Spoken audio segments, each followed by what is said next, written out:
Miloca, de Machado de Assis, voz Iba Mendes. Capítulo 1. Dona Pulquéria da Assunção era uma senhora de seus 60 anos, arguta, devota, gorda, paciente, crônica viva, catecismo ambulante. Era viúva de um capitão de cavalaria que morrera em Monte Caseiros, deixando-lhe uma escassa pensão e a boa vontade de um irmão mais moço, que possuía alguma coisa. Rodrigo era o nome desse único parente a quem o capitão Lúcio confiara a Dona Pulquéria, na ocasião de partir para o Rio da Prata. Era bom homem, generoso e franco. Dona Pulquéria não sentiu muito por esse lado a morte do marido. Infelizmente, o cunhado não era tão remediado como parecia à viúva, e além disso não tinha meios nem tino para fazer crescer os poucos cabedais que ajuntara durante longos anos no negócio de armarinho. O estabelecimento de Rodrigo, excelente e afreguesado em outros tempos, não podia competir com os muitos estabelecimentos modernos que outros comerciantes abriram no mesmo bairro. Rodrigo vendia de vez em quando algum rapé, lenços de chita, agulhas e linhas e outras coisas assim, sem poder oferecer ao freguês outros gêneros que aquele ramo de negócio havia adotado. Quem lá ia procurar um corte de vestido, uma camisa feita, uma bolsa, um sabonete, uns brincos de vidrilho, tinha o desgosto de voltar com as mãos vazias. Rodrigo estava atrás do seu tempo, a roda começou a desandar-lhe. Além deste inconveniente, Rodrigo era generoso e franco, como disse acima, de maneira que, se por um lado não lhe crescia a bolsa, por outro ele próprio a desfalcava. Dona Pulquéria resolveu ir viver com o cunhado e foi uma felicidade para este, que tinha uma filha e precisava de lhe dar uma mãe. Ninguém melhor para esse papel do que a viúva do capitão, que, além de parenta da menina, era um símbolo de ordem e austeridade. Miloca tinha 17 anos. Até os 15 ninguém diria que viria a ser bela, mas dessa idade adiante enfeitou muito. Como dizia Dona Pulquéria, era a mais formosa cara do bairro e a mais elegante figura da cidade nova. Não tinha, porém, a viveza das moças da sua idade. Era séria e emperdigada demais. Quando saía, olhava para diante de si sem volver a cabeça para nenhum lado, nem se preocupar com os olhares de admiração que os rapazes lhe deitavam. Parecia ignorar ou desdenhar a admiração dos outros. Esta circunstância, não menos que a beleza, tinha dado à filha de Rodrigo uma celebridade real. Os rapazes chamavam-lhe princesa. As moças puseram-lhe a alcunha de pescoço de pau. A inveja das outras explorou mais que pôde o orgulho de Miloca. Mas se ela desdenhava a admiração, parecia também desdenhar a inveja. Dona Pulquéria reconhecia na sobrinha essa altivez singular e procurava persuadi-la de que a modéstia é a primeira virtude de uma moça. Perdoava-lhe, porém, o defeito, por ver que em tudo mais a sobrinha era um modelo. Havia já 5 anos que a viúva do capitão Lúcio morava com a família do cunhado, quando este foi procurado por um rapaz desconhecido que lhe pediu meia hora de conversa particular. «Chamo-me Adolfo P», disse o moço quando se achou a sós com Rodrigo, «e seu empregado no tesouro. Pode informar-se do meu comportamento. Quanto ao meu caráter, espero que com o tempo conhecerá. Pretendo...» Aqui estacou o rapaz. Rodrigo, que era homem sagaz, percebeu qual era a pretensão de Adolfo. Não o auxiliou, entretanto. Preferiu saborear-lhe a perplexidade. «Pretendo», repetia Adolfo ao cabo de alguns segundos de silêncio, «pretendo, ouso pedir-lhe a mão de sua filha». Rodrigo ficou alguns instantes calado. Adolfo continuou. «Repito, pode informar-se a meu respeito.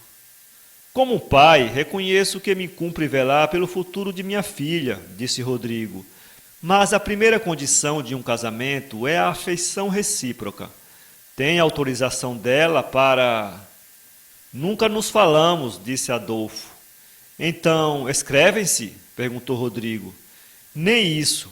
Duvido até que ela me conheça. Rodrigo deu um salto na cadeira. Mas então, disse ele, que vem o senhor fazer à minha casa?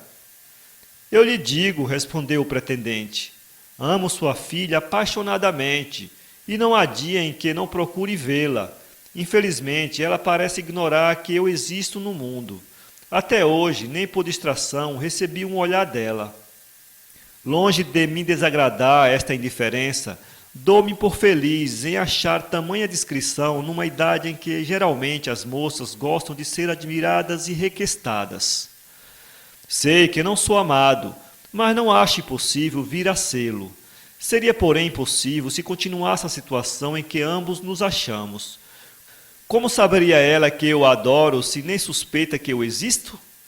Depois de refletir muito neste assunto, tive a ideia de vir pedir-lhe a mão de sua filha, e no caso de que o senhor não me achasse indigno dela, pediria para ser apresentado à sua família, caso este em que eu poderia saber se realmente...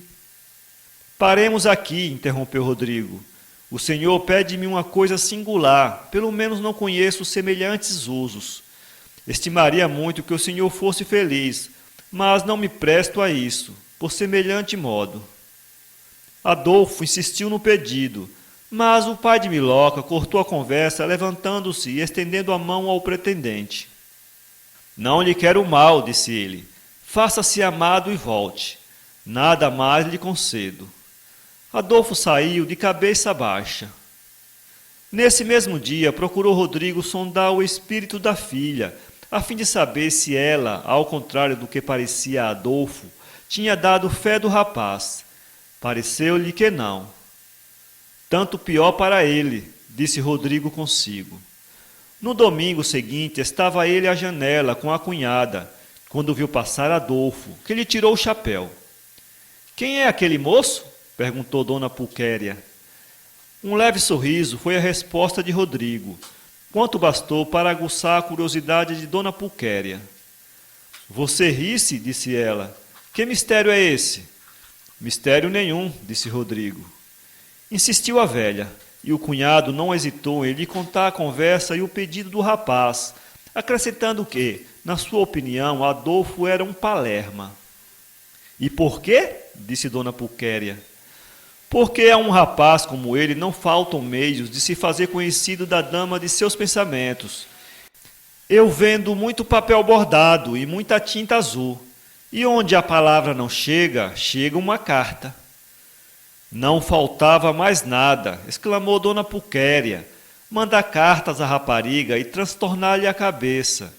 Seu irmão nunca se atreveu a tanto comigo. Meu irmão era um maricas em tempo de paz, observou Rodrigo, sorvendo uma pitada. Dona Pulquéria protestou energicamente contra a opinião do cunhado, e este foi obrigado a confessar que o irmão era pelo menos um homem prudente. Passada essa questão incidente, voltou Dona Pulquéria ao assunto principal e condenou a resposta que Rodrigo dera a Adolfo, dizendo que era talvez um excelente marido para Miloca. Miloca, acrescentou a velha, é uma rapariga muito metida consigo. Pode ser que não ache casamento tão cedo, e nós não havemos de viver sempre. Quer você que ela aí fique sem proteção no mundo? Não, dê certo, retorquiu Rodrigo. Mas que devia eu fazer? O que devia fazer era informar-se do rapaz, e se lhe parecesse digno dela, apresentá-lo cá. Eu aqui estou para velar por ela. Dona Pulquéria desenvolveu esse tema com a autoridade de uma senhora convencida. Rodrigo não deixou de lhe achar alguma razão. Pois bem, disse ele, eu indagarei do procedimento do rapaz, e se vir que merece, cá o trago. Mas isso é impossível, agora reparo. Não acho bonito, nem decente que eu vá agora buscá-lo. Parecerá que lhe meto a rapariga à cara. Tem razão, concordou a cunhada. E a culpa da dificuldade é toda sua. Em suma, é bom indagar. Depois veremos o que se há de fazer. As informações foram excelentes. Adolfo gozava de excelente reputação. Era econômico, morigerado, laborioso, a pérola da repartição, o beijinho dos superiores. Nem com uma lanterna se encontraria marido daquela qualidade, tão à mão. Bem me dizia o coração, ponderou Dona Pulquéria, que este rapaz era cá enviado pela providência divina. E você estragou tudo. Mas Deus é grande. Esperemos que Ele nos favoreça. Capítulo 2. Não confiava debalde na providência divina a senhora Dona Pulquéria da Assunção. 5 dias não eram passados quando um acontecimento desastroso veio atar as relações entre Adolfo e a família de Miloca. Rodrigo era um dos mais extremos partidários da escola romântico-estragada. Ia haver algum drama de senso comum só para comprazer a família. Mas sempre que podia assistir a um daqueles matadouros literários, tão em moda há 20 anos e ainda hoje, vingava-se da condescendência a que o obrigava às vezes o amor dos seus. Estava então fazendo bulha um drama em 6 ou 8 quadros e outras tantas mortes, obra que o público aplaudia com delírio. Rodrigo tinha ido ver o drama e viera para casa entusiasmadíssimo, a tal ponto que Dona Pulquéria também se entusiasmou e ficou assentado que iriam no dia seguinte ao teatro. Miloca tentou impedir a resolução, mas não teve força para o conseguir. De tarde caiu sobre a cidade uma daquelas trovoadas de que o nosso clima vai perdendo a tradição, e Rodrigo, que em tempo seco preferia andar de carro, com mais razão desta vez mandou vir um, e lá foi a família ver a peça da moda. Não nos interessa saber que impressões trouxeram de lá as duas senhoras. Ambas começaram a dormir e apenas entraram no carro, e se em Miloca era talvez aborrecimento, em Dona Pulquéria era evidentemente cansaço. A boa velha já não era para dramas tão compridos nem paixões tão fortes. Encostou a cabeça e começou a ressonar. Rodrigo ficou reduzido a um completo monólogo.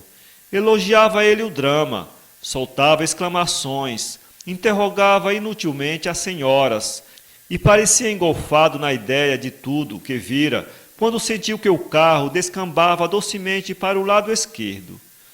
O cocheiro passara a casa e dera uma volta com o fim de chegar mais à porta. Nessa ocasião, as rodas da frente ficaram debaixo, e isto produziu a queda suave do veículo. Os 3 passageiros deram um grito, que foi o prelúdio de muitos outros gritos, principalmente de Dona Pulquéria, que misturava atrapalhadamente preces e pragas. Felizmente havia na vizinhança um baile, e os cocheiros de outros carros acudiram depressa para impedir que os burros disparassem. Esta providência era de todo ponto inútil, porque os burros, em cujo ânimo parece que também influíra o drama, aproveitaram a queda para dormir completamente. O cocheiro saltou no chão e tratou de salvar os náufragos, mas já encontrou junto da portinhola que ficara voltada para cima um rapaz desconhecido, que parecia ter a mesma ideia. Dizer-lhes que esse rapaz era Adolfo seria supor que os leitores nunca leram romances. Adolfo não passara por acaso. Estava ali havia muito, aguardando a volta de Miloca para ter a satisfação de a ver de longe. Quis a fortuna dele que houvesse desastre do carro. Levado por um duplo sentimento de humanidade e de egoísmo, o bom rapaz atirou-se ao veículo e começou a pescar as vítimas. A primeira pessoa que saiu foi Dona Pulquéria, que apenas se achou sã e salva, deu graças a Nossa Senhora e descompôs em termos brandos o cocheiro. Enquanto ela falava, estendia Adolfo a mão para dentro do carro, para tirar Miloca. A moça estendeu-lhe a mão e o rapaz estremeceu. Daí a 2 minutos saía ela do carro, e Adolfo tirava a terceira vítima, que gemia com a dor de uma ferida no nariz.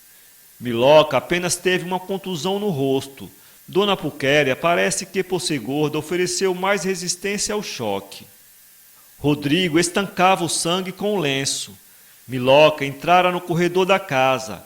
O cocheiro tratava de levantar o carro, ajudado por alguns colegas, quando Dona Pulquéria, que já durante alguns minutos tinha os olhos pregados em Adolfo, exclamou: "Foi o Senhor quem nos salvou. Ó, mano Rodrigo, aqui está a pessoa que nos salvou. Olhe!" "Mas não me salvou o nariz", objetou Rodrigo com mau humor. "Pois que é o Senhor", continuou ele aproximando-se do rapaz. "É verdade", respondeu modestamente Adolfo. Rodrigo estendeu-lhe a mão. "Ó, fico-lhe muito obrigado." "Devemos-lhe a vida", observou Dona Pulquéria, "e creio que lhe seremos eternamente gratos. Quer descansar?" "Obrigado, minha senhora. Mas ao menos prometa que há de vir à nossa casa", disse Dona Pulquéria. "Se me permite essa honra..." "Não permitimos, exigimos", disse Rodrigo. "O meu serviço não vale nada", respondeu Adolfo. "Fiz o que faria outra qualquer pessoa. Todavia, se me permite, virei saber da saúde do senhor." "Da saúde do meu nariz", emendou galhofeiramente Rodrigo. "Venha, que nos dará grande prazer. Deixe-me apresentá-lo à minha filha." Era tarde. Miloca, menos grata que os dois velhos, ou mais necessitada de descanso que eles, tinha subido havia já 5 minutos. Adolfo despediu-se de Rodrigo e de Dona Pulquéria e foi esperar na esquina a passagem do carro. Chamou o cocheiro e deu-lhe uma nota de 5.000 réis. "Aqui está o que você perdeu quando o carro tombou." "Eu?" perguntou o cocheiro, que sabia não ter um vintém na algibeira. "É verdade", disse Adolfo, e sem mais explicações foi andando. O cocheiro era sagaz, como um bom cocheiro que era. Sorriu e guardou o dinheiro no bolso. Adolfo não era tão pouco fino que fosse logo apresentar-se em casa de Rodrigo. Esperou 48 horas antes que desse sinal de si, e não foi à casa da família, mas à loja de Rodrigo, que já lá estava com um pequeno emplastro no nariz. Rodrigo agradeceu outra vez o serviço que lhe prestara, assim como a sua família na noite do desastre, e procurou estabelecer desde logo uma salutar familiaridade. "Não sabe", lhe disse ele, quando o rapaz se dispunha a sair, "não sabe como minha cunhada ficou morrendo pelo senhor." "Parece ser uma excelente senhora", disse Adolfo. "É uma pérola", respondeu Rodrigo, "e se quer que lhe fale franco, eu estou sendo infiel à promessa que lhe fiz." "Como assim?" "Prometi à minha cunhada que eu levaria lá em casa apenas o encontrasse, e separo-me do senhor sem desempenhar a minha palavra." Adolfo curvou levemente a cabeça. "Muito agradeço essa prova de bondade", disse ele, "e sinto realmente não poder corresponder ao desejo de sua cunhada. Estou pronto, porém, a lá ir apresentar-lhe os meus respeitos, no dia e hora que me designar." "Quer que lhe diga uma coisa?" disse alegremente o comerciante. "Eu não sou homem de etiqueta, sou cá do povo. Simpatizo com o senhor e sei a simpatia que minha cunhada lhe tem. Faça uma coisa, venha jantar conosco domingo." Adolfo não pôde conter a sua alegria. Evidentemente, não contava com tamanha maré de felicidade. Agradeceu e aceitou o convite de Rodrigo e saiu. No domingo seguinte, apresentou-se Adolfo em casa do comerciante. Ia de ponto em branco, sem que esta expressão se deva entender no sentido da alta elegância fluminense. Adolfo era pobre e vestia com apuro relativamente à sua classe. Estava longe, porém, do rigor e da opulência aristocrática. Dona Pulquéria recebeu o pretendente com aquelas carícias que as velhas de bom coração costumam ter. Rodrigo desfez-se em solícitos cumprimentos. Só Miloca parecia indiferente. Estendeu-lhe a ponta dos dedos e nem olhou para ele, enquanto um mísero namorado murmurou algumas palavras relativas ao desastre.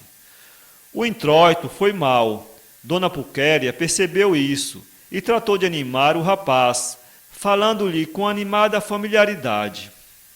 Nunca a filha de Rodrigo parecera tão formosa aos olhos de Adolfo. A mesma severidade lhe dava um ar distinto e realçava a incomparável beleza das suas feições. Mortificava-o, é verdade, a indiferença, Mas podia ele esperar mais alguma coisa logo da primeira vez? Miloca tocou piano a convite do pai. Era excelente pianista e entusiasmou deveras o pretendente, que não pôde disfarçar a sua impressão e murmurou um respeitoso cumprimento. Mas a moça limitou-se a um gesto de cabeça, acompanhado de um olhar que parecia dizer: "O senhor entende disto?" Durante o jantar, a velha e o cunhado fizeram galhardamente as honras da casa.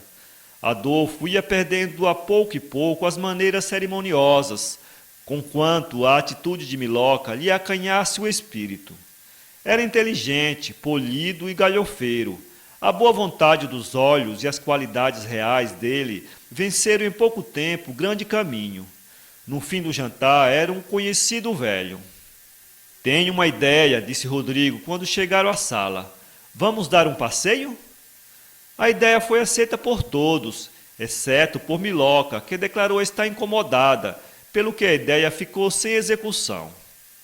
Adolfo saiu de lá mal impressionado e teria desistido da empresa se o amor não fosse engenhoso em derrubar imaginariamente todas as dificuldades deste mundo. Continuou a frequentar a casa de Rodrigo, onde era recebido com verdadeira satisfação, menos por Miloca, que parecia cada vez mais indiferente ao namorado. Vendo que a situação do rapaz não melhorava e parecendo-lhe que a sobrinha não acharia melhor marido do que ele, interveio Dona Pulquéria, não por meio da autoridade, mas com as armas dóceis da persuasão. "Acho singular, Miloca, a maneira por que tratas o senhor Adolfo." "De que maneira o trato?" perguntou a moça, mordendo os beiços.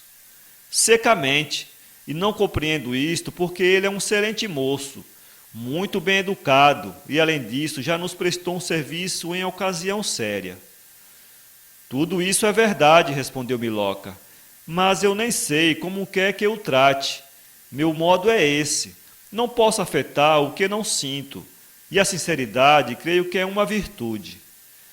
"É também a virtude do senhor Adolfo", observou Dona Pulquéria, sem parecer abalada com a sequidão da sobrinha. "Devias ter reparado que é um moço muito sincero, e eu..." Aqui parou Dona Pulquéria por um artifício que lhe pareceu excelente. Esperou que a curiosidade de Miloca lhe pedisse o resto. Mas a sobrinha parecia completamente ausente dali, e não deu mostra de querer saber o resto do período. Dona Pulquéria fez um gesto de despeito e não disse palavra, enquanto Miloca folheava os jornais em todos os sentidos. "Não acho casa", disse ela depois de algum tempo. "Casa?" perguntou Dona Pulquéria, admirada. "É verdade, minha tia", disse Miloca sorrindo. "Eu pedi a papai para que nos mudássemos daqui. Acho isto muito feio. Não faria mal que morássemos em algum bairro mais bonito. Papai disse que sim, e eu ando a ler os anúncios." "Ainda agora sei disso", disse Dona Pulquéria. "Casas aparecem muitas", continuou a moça, "mas as ruas não prestam. Se fosse no Catete..." "Estás doida?" perguntou Dona Pulquéria. "Lá as casas são mais caras do que aqui, e além disso transtornaria o negócio de teu pai. Admira como ele consente semelhante coisa."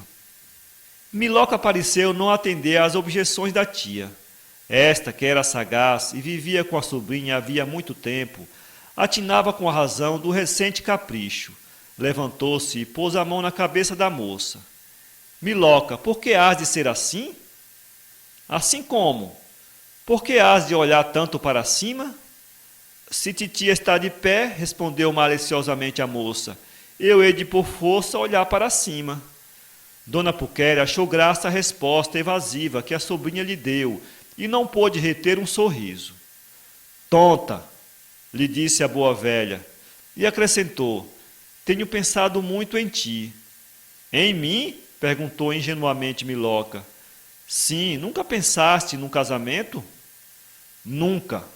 E se aparecesse um noivo digno de ti?" "Digno de mim? Conforme, se eu o amasse..." "O amor vem com o tempo. Há bem perto de nós alguém que te ama, um moço digno de toda a estima, laborioso, grave, um marido como não há muitos." Miloca desatou a rir. E titia viu isso primeiro que eu? Perguntou ela. Quem é esse achado? Não adivinhas? Não posso adivinhar. O Adolfo, declarou Dona Pulquéria, depois de 1 minuto de hesitação. Miloca franziu o sobrolho, depois deu uma nova risada. De que te ris? Acho engraçado. Com que então o senhor Adolfo dignou-se olhar para mim? Não tinha percebido. Não podia esperar tamanha felicidade.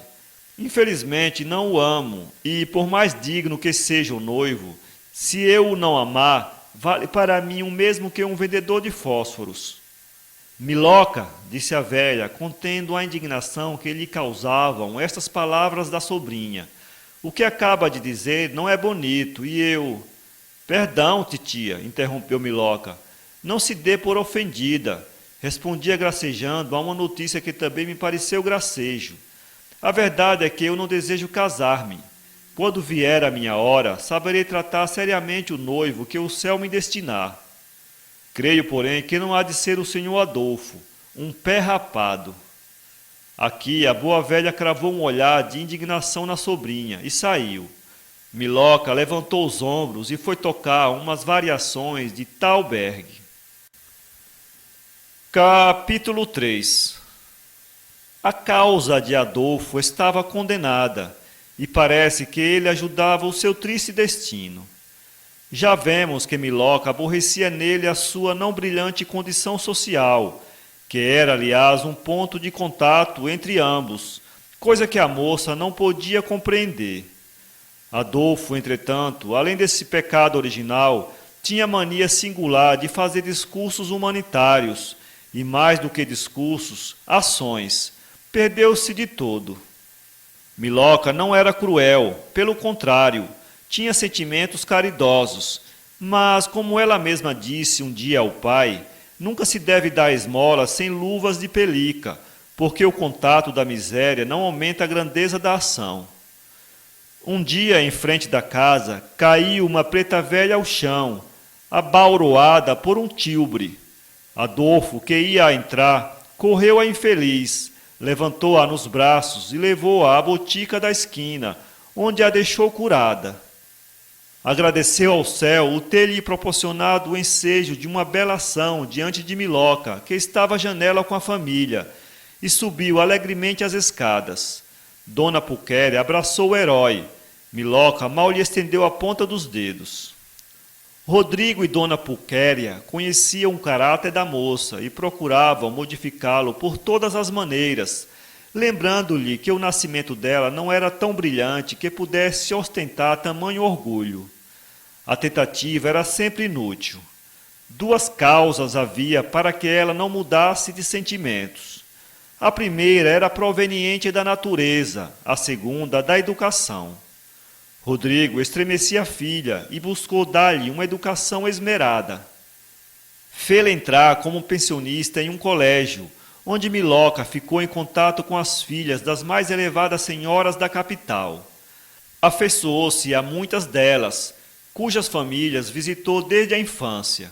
O pai tinha orgulho em ver que a filha era assim tão festejada nos primeiros salões, onde, aliás, ele nunca passou de um intruso.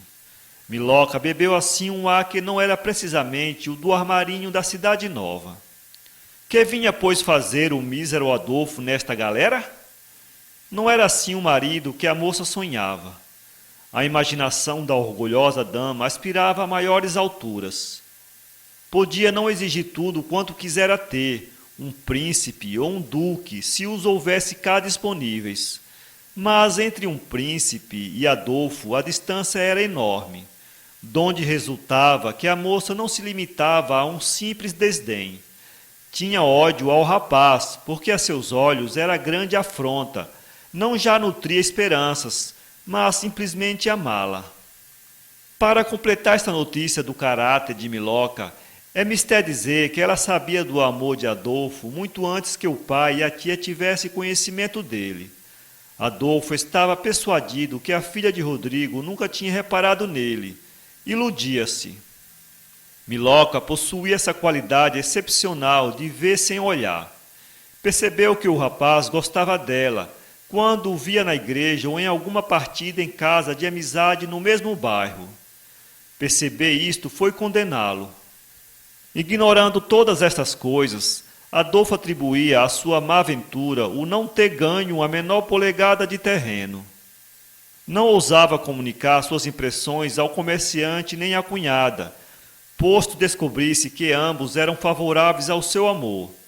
Meditou longamente no caso e resolveu dar um golpe decisivo. Um ex-comerciante abastado da vizinhança casou uma filha e convidou a família de Rodrigo para as bodas.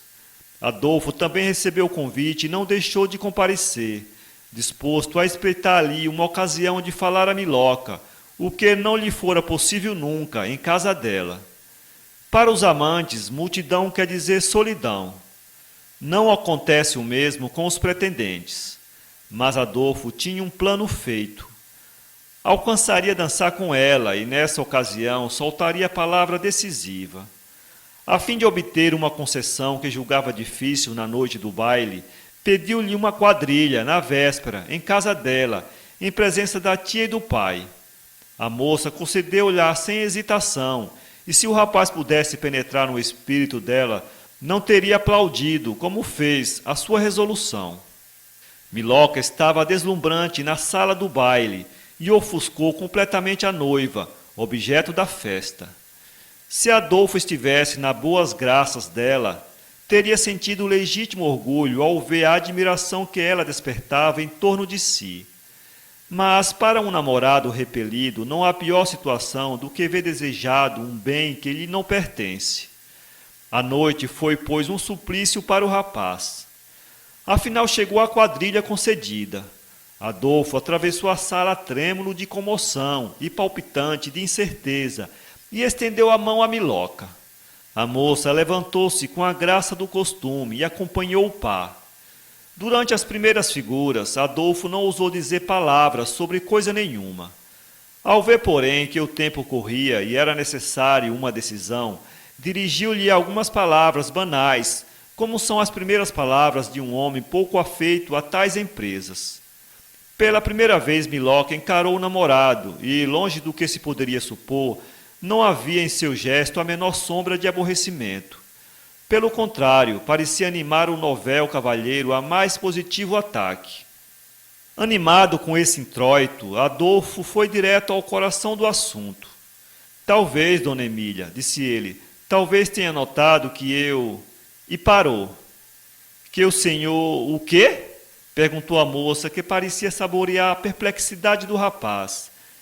Que eu sinto... Nova interrupção. Era chegada a chaîne de dame. Miloca deixou o rapaz meditar nas dificuldades da sua posição. Sou um asno, dizia Adolfo consigo, pois que razão me arriscaria a deixar para depois uma explicação que vai em tão bom caminho?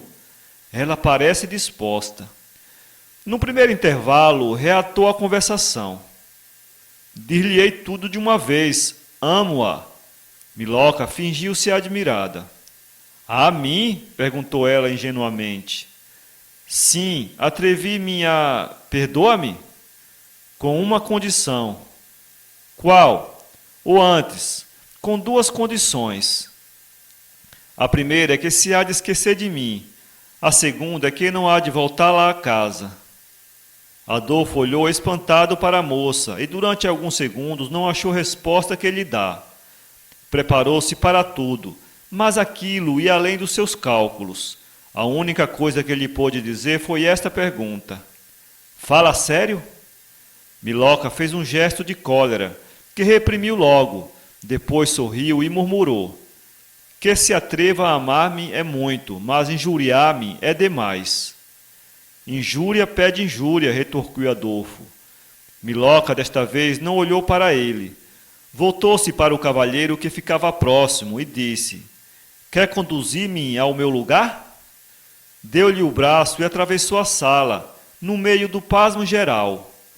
Adolfo, humilhado, vendo-se alvo de todas as vistas, procurou esquivar-se. Dona Pulquéria não viu o que se passou. Estava conversando com a dona da casa em uma saleta contígua. Rodrigo jogava nos fundos da casa. Aquele misterioso lance teatral foi o assunto das palestras durante o resto da noite. Impossível foi, porém, saber a causa dele. O dono da casa, sabedor do acontecimento, pediu desculpa dele à filha de Rodrigo, pois julgava ter parte indireta nele pelo fato de haver convidado Adolfo. Miloca agradeceu a atenção, mas nada revelou do que se passara. Nem o pai nem a tia souberam de nada.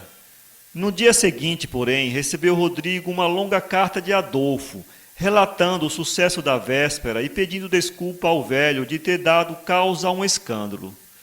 Nada ocultou do que se passara, mas absteve-se de moralizar a atitude da moça. Rodrigo conhecia o defeito da filha, e não lhe foi difícil perceber que a causa primordial do acontecimento fora ela. Todavia, não lhe disse nada. Dona Pulquéria, porém, foi menos discreta na primeira ocasião que se lhe ofereceu. Disse amargas verdades à sobrinha, que lhe as ouviu sem replicar. Capítulo 4. Felizes aqueles cujos dias correm com a insipidez de uma crônica vulgar. Geralmente, os dramas da vida humana são mais toleráveis no papel que na realidade. Poucos meses depois da cena que deixamos relatada, a família de Miloca sofreu um grave revés pecuniário.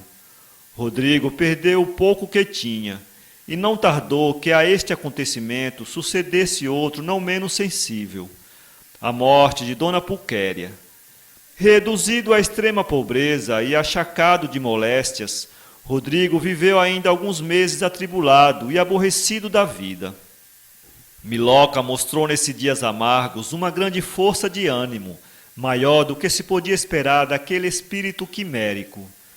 Bem sabia ela que o seu futuro era negro e nenhuma esperança poderia vir animá-lo. Todavia, parecia completamente alheia a essa ordem de considerações. Rodrigo faleceu repentinamente uma noite em que parecia começar a recobrar a saúde. Era o último golpe que vinha ferir a moça, e esse não suportou ela com a mesma coragem até ali manifestada. Uma família da vizinhança ofereceu-lhe asilo logo na noite do dia em que se enterrou o pai. Miloca aceitou o favor, disposta a dispensá-lo por qualquer maneira razoável e legítima. Não tinha muito o que escolher. Só uma carreira lhe estava aberta, a do professorado. A moça resolveu-se a ensinar em algum colégio. Custava-lhe isto ao orgulho, e era com certeza a morte de suas esperanças aristocráticas. Mas, segundo ela disse a si mesma, era isso menos humilhante do que comer as sopas alheias. Verdade é que as sopas eram servidas em pratos modestos. Nesse projeto estava, apesar de combatido pela família que tão afetuosamente lhe abrira as portas, quando apareceu em cena um anjo enviado do céu. Era uma de suas companheiras de colégio, casada de fresco, que vinha pedir-lhe o obséquio de ir morar com ela. Miloca recusou o pedido com alguma resolução, mas a amiga vinha disposta a esgotar todos os argumentos possíveis até vencer as repugnâncias de Miloca. Não lhe foi difícil. A altiva órfã cedeu e aceitou. Leopoldina era o nome da amiga que lhe aparecera como deus ex machina, acompanhada pelo marido, jovem deputado do norte, governista inabalável e aspirante a ministro. Quem conversava com ele durante meia hora nutria logo algumas dúvidas sobre se os negócios do Estado ganhariam muito em que ele os dirigisse. Dúvida realmente frívola, que ainda não fechou a ninguém as avenidas do poder. Leopoldina era o contraste de Miloca. Tanto uma tinha de altiva, imperiosa e seca, quanto a outra de dócil, singela e extremamente afável. E não era esta a única diferença. Miloca era sem dúvida uma moça distinta, mas era mister estar só. A sua distinção precisava não ser comparada com outra. Nesse terreno, também Leopoldina lhe levava muita vantagem. Tinha uma distinção mais própria, mais natural, mais inconsciente. Onde, porém, Miloca lhe levava a melhor era nos dotes físicos, o que não quer dizer que Leopoldina não fosse bela. Para ser exato, devo dizer que a filha de Rodrigo não aceitou alegremente, nos primeiros dias, a hospitalidade de Leopoldina. Orgulhosa como era, doía-lhe a posição dependente em que se achava. Mas isso durou pouco, graças à extrema habilidade da amiga, que empregou todos os esforços para disfarçar a aspereza das circunstâncias, colocando-a na posição de pessoa de família. A alcançar a Miloca os seus desejos. Vivia numa sociedade bem diferente daquela em que vivera a família. Já não via todas as tardes o modesto boticário da esquina e jogar o gamão com o pai. Não suportava as histórias devotas de Dona Pulquéria. Não via à mesa uma velha doceira amiga de sua casa, nem parava à porta do armarinho quando voltava da missa nos domingos. Era muito outra sociedade, era a única que ela ambicionava e compreendia. Aceitaram todos a posição em que Leopoldina tinha amiga. Muitas das moças que lá iam foram suas companheiras de colégio. Tudo lhe correu fácil, tudo se lhe tornou brilhante. Uma só coisa, porém, vinha de quando em quando escurecer o espírito de Miloca. Ficaria ela sempre naquela posição que, apesar de excelente e brilhante, tinha a desvantagem de ser equívoca? Esta pergunta, cumpre dizê-lo, não lhe surgia no espírito por si mesma, mas como um prelúdio de outra ideia, capital para ela. Por outras palavras, o que agitava principalmente era o problema do casamento. Casasse, mas casasse bem. Eis o fim e a preocupação de Miloca. Não faltava onde escolher. Iam à casa de Leopoldina muitos rapazes bonitos, elegantes, distintos e não poucos ricos. Talvez Miloca ainda não sentisse amor verdadeiro por nenhum deles, mas essa circunstância era puramente secundária no sistema adotado por ela. Parece que Leopoldina também pensara nisso, porque mais de uma vez tocara nesse assunto com a liberdade que lhe dava a afeição. Miloca respondia evasivamente, mas não repelia de todo a ideia de um consórcio feliz. Por ora, acrescentava ela, ainda o meu coração não bateu, e o casamento sem amor é uma coisa terrível, penso eu. Mas quando vier o amor, espero em Deus que serei feliz. Sê-lo-ei? Sê-lo-ás, respondeu comovida a amiga hospitaleira. Nesse dia, conta que eu te ajudarei. Um beijo terminava estas confidências. Infelizmente para Miloca, estes desejos pareciam longe da realização. Dos rapazes casadeiros, nenhum contestava a beleza da moça, mas corria entre eles uma teoria de que a mais bela mulher deste mundo precisa de não vir com as mãos abanando.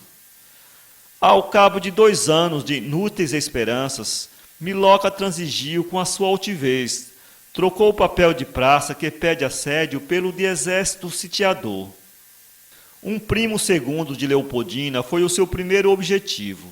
Era um jovem bacharel, formado poucos meses antes em São Paulo, rapaz inteligente, alegre e franco.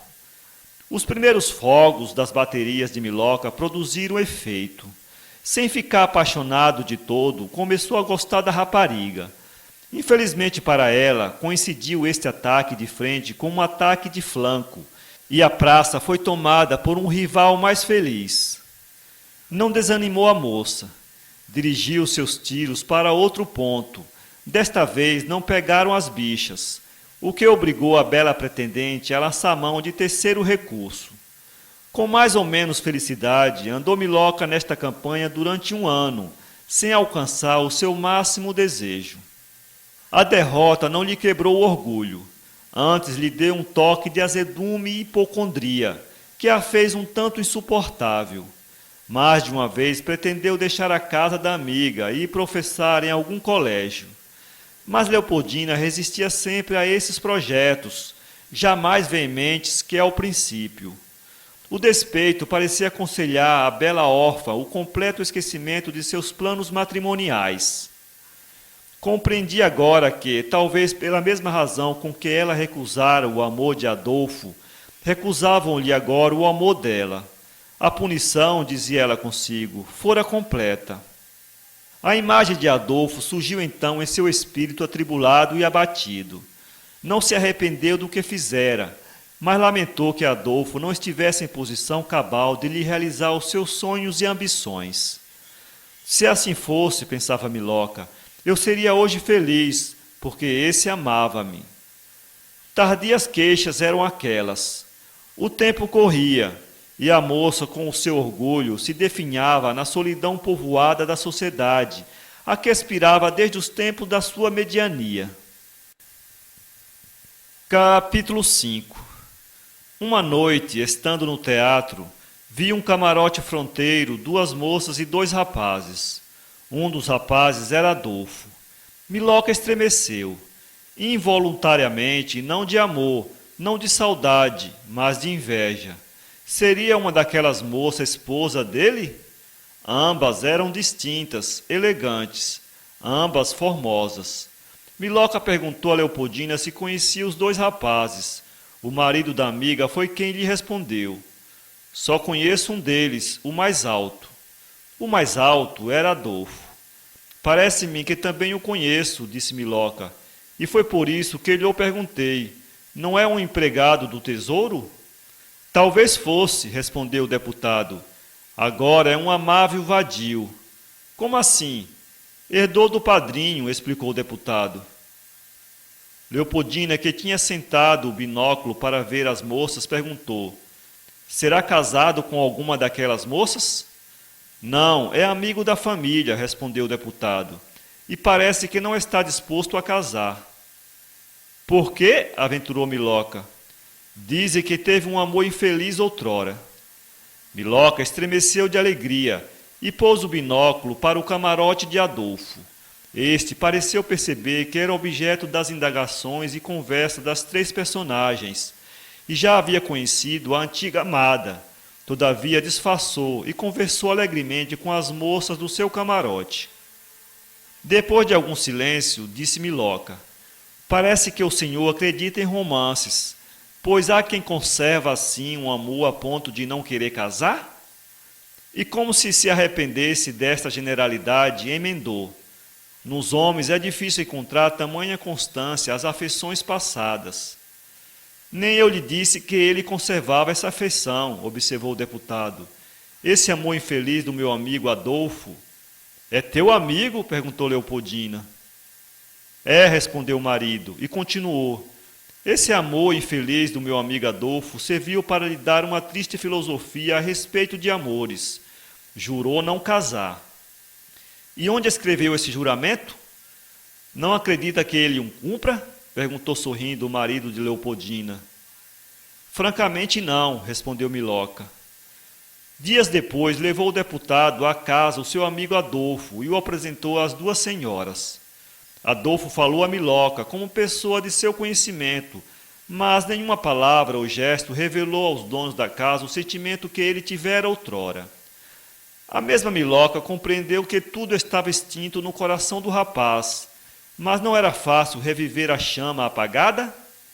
Miloca contava consigo e reuniu todas as suas forças para uma luta suprema. Infelizmente, era verdade o que dissera o marido de Leopoldina. Adolfo parecia ter mudado completamente. Já não era o rapaz afetuoso e tímido de outro tempo. Mostrava-se agora gelado em coisas do coração. Não só o passado estava extinto, como nem era possível criar-lhe nenhum presente. Miloca compreendeu isso no fim de alguns dias e, todavia, não desanimou. Animou-a nesse propósito Leopoldina, que percebeu a tendência da amiga para o rapaz, sem todavia conhecer uma sílaba do passado que havia entre ambos. Miloca negou a princípio, mas conveio-lhe dizer tudo, e mais do que isso, não pôde resistir, porque ela começava a amar deveras o rapaz. Não desanimes, lhe disse a amiga, estou que hás de triunfar. Quem sabe? Murmurou Miloca. Esta pergunta foi triste e desanimada. Era a primeira vez que ela amava, e isto lhe pareceu uma espécie de castigo que a providência lhe infligia. Se ele me não corresponder, pensava Miloca, sinto que serei a mais desgraçada de todas as mulheres. Adolfo percebeu o que se passava no coração da moça, mas pensou que era menos sincero o afeto que ela nutria. Quem lhe pintou claramente a situação foi o marido de Leopoldina, a quem esta havia contado tudo, com a certeza talvez da indiscrição dele. Se Adolfo ainda a amasse, seriam ambos felicíssimos. Mas sem o amor dele, que esperança teria a moça? Digamos a verdade toda. Adolfo era em toda a extensão da palavra um rapaz cínico, mas cobria o cinismo com uma capa de seda, que o fazia apenas indiferente, de maneira que se algum raio de esperança podia entrar no ânimo de Miloca, bem depressa se lhe devia esvaecer. E quem arrancará a esperança de um coração que ama? Miloca continuava a esperar, e de certo tempo em diante alguma coisa lhe fazia crer que a esperança não seria vã. Adolfo parecia começar a reparar nela, e até alguma simpatia. Estes sintomas foram crescendo a pouco e pouco, até que Miloca teve um dia a certeza de que o dia da sua felicidade estava próximo. Contara com a sua admirável beleza, com os vivos sinais do seu afeto, com algum germe do passado não de todo extinto no coração de Adolfo. Um dia acordou confiada de que todas estas armas lhe haviam dado o triunfo. Não tardou que começasse o período epistolar. Seria coisa fastidiosa reproduzir aqui as cartas que os dois namorados trocaram durante um mês. Qualquer das minhas leitoras, sem ofensa de ninguém, conhece mais ou menos o que se diz nesse gênero de literatura. Copiarei, todavia, 2 trechos interessantes de ambos. Seja o primeiro de Adolfo. Como poderia crer que eu houvesse esquecido o passado? Doloroso foi ele para mim, mas ainda mais que doloroso, delicioso, porque o meu amor me sustentava naquele tempo, e eu era feliz, posto não fosse amado. A ninguém mais amei senão a ti, mas confesso que até há pouco o mesmo amor que te voltei outrora já havia desaparecido. Tiveste o condão de reavivar uma chama já apagada. Fizeste um milagre que eu tinha por impossível. E confesso hoje, confesso sem hesitação, que tu vieste acordar um coração morto, e morto por ti mesma. Bem hajas tu, teu, serei teu até a morte. A estas calorosas expressões respondia Miloca com igual ardor. De uma de suas cartas, a 5ª ou 6ª, copio estas palavras. Obrigada, meu Adolfo. Tu és generoso, tu soubeste perdoar, porque soubeste amar outra vez aquela a quem devias ter ódio. Bem cruel fui eu em não conhecer a grandeza de tua alma. Hoje que te compreendo, choro lágrimas de sangue, mas ao mesmo tempo agradeço ao céu o ter me dado a maior ventura desta vida, que é lograr a aventura que uma vez se repeliu. Se tu soubesses como eu te amo, escrava, pobre, mendiga, castigada por ti, desprezada por ti, amo-te, amar-te-ei sempre, etc, etc. Numa situação como esta, o desenlace parecia claro. Nada obstava que se casassem dali a um mês. Miloca era maior e não tinha nenhum parente. Adolfo era livre. Tal era a solução prevista por Leopoldina e seu marido. Tal era a de Miloca. Mas quem sabe o que nos guarda o futuro? E a que desvairamentos não arrasta o amor quando os corações são fracos? Um dia de manhã, Leopoldina achou-se só. Miloca tinha desaparecido. Como e por quê e de que modo? Ninguém o soube. Com quem desaparecera, soube-se logo que fora Adolfo, que não voltou à casa do deputado. Deixando-se arrastar pelo rapaz a quem amava, Miloca apenas consultou o seu coração. Quanto a Adolfo, nenhuma ideia de vingança o dominara. Cedeu a sugestões de libertinagem. Durante cerca de 1 ano, ninguém soube dos 2 fugitivos. A princípio, soube-se que estavam na Tijuca. Depois, desapareceram dali sem que Leopoldina alcançasse a notícia deles. 1 ano depois do acontecimento narrado acima, reapareceu na corte o fugitivo Adolfo. Correu logo que vinha acompanhado da interessante Miloca. Casados? Não, e esse passo dado no caminho do erro foi funesto à ambiciosa moça. Que outra coisa podia ser? O mal engendra o mal. Adolfo parecia estar aborrecido da aventura, e todavia Miloca ainda o amava como no princípio.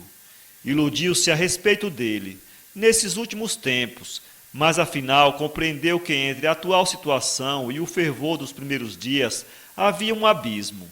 Ambos arrastaram a cadeia durante 1 ano mais, até que Adolfo embarcou para a Europa sem dar notícia de si à infeliz moça. Miloca desapareceu tempos depois. Uns dizem que se fora à cata de novas aventuras, outros que se matara.